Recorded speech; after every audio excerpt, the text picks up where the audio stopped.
ওয়ালাইকুম সাহেব, কেমন আছেন? জি জি, সালাম সাল্লাম, ওয়ালাইকুম সালাম রহমতুল্লাহ বরকাত। এর আগেও সালাম দিয়েছেন ওনাকে, কিন্তু সালামটা শোনা যায়নি। তো যাই হোক, বলেন। জি, আমি মুর্শিদাবাদ ঔরঙ্গাবাদ থেকে বলছি। ঔরঙ্গাবাদ, মাশাআল্লাহ, বলেন। আমার একটি প্রশ্ন ছিল কি, সালাফিদের মানে আল হাদিসদের ইমাম কে, এবং সাহাবীদের মধ্যে কি বেদাত ছিল? আহলে হাদিসের সবচেয়ে বড় ইমাম মুহাম্মদুর রাসূলুল্লাহ সাল্লাল্লাহু আলাইহি ওয়াসাল্লাম। আশহাদু আল্লা ইলাহা ইল্লাল্লাহ ওয়া আশহাদু আন্না মুহাম্মাদান রাসূলুল্লাহ। জি, সবচেয়ে বড় ইমাম মুহাম্মদুর রাসূলুল্লাহ সাল্লাল্লাহু আলাইহি ওয়াসাল্লাম। তারপরে যদি বলেন তারপরে কি ইমাম ছিলেন, বলছেন যত সমস্ত বড় বড় আইম্মায়ে কেরাম, সাহাবায়ে কেরাম থেকে শুরু করে বড় বড় আইম্মা কেরাম সবাই আমাদের ইমাম।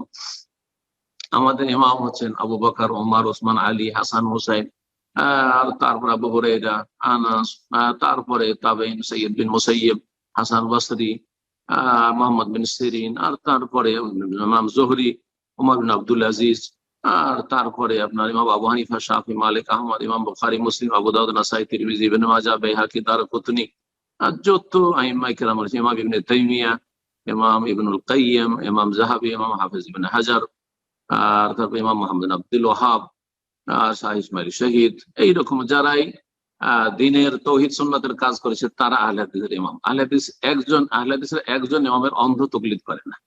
অন্ধ তকলিদ জায়েজ নয়। অন্ধভাবে অনুসরণ করতে হবে রাসূলুল্লাহ সাল্লাল্লাহু আলাইহি ওয়াসাল্লামের।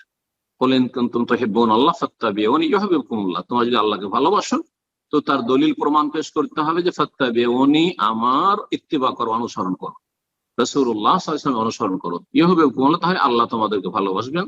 ওয়া ইয়াগফির লাকুম যুনুবাকুম, তোমাদের গুনাহগুলি আল্লাহ মাফ করে দিবেন। তো আশা করি বিষয়টি বোঝা গেছে। আমরা সকল ইমামকে সমান জানি এবং সমানভাবে শ্রদ্ধা করি।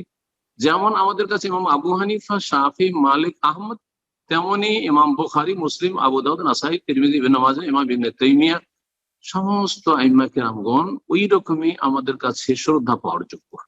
যেমন আমাদের কাছে শেখ ইবনে বাজ, তেমনি শেখ ইবনে উসাইমিন, তেমনি শেখ আলবানী। জি, পক্ষান্তরে যারা মযহাবধারী তাদের কাছে একজন ইমাম, বিশাল ইমাম আজম, আর একজন কিছুই না, ওই অন্যদের ইমাম, আমাদের ইমাম না।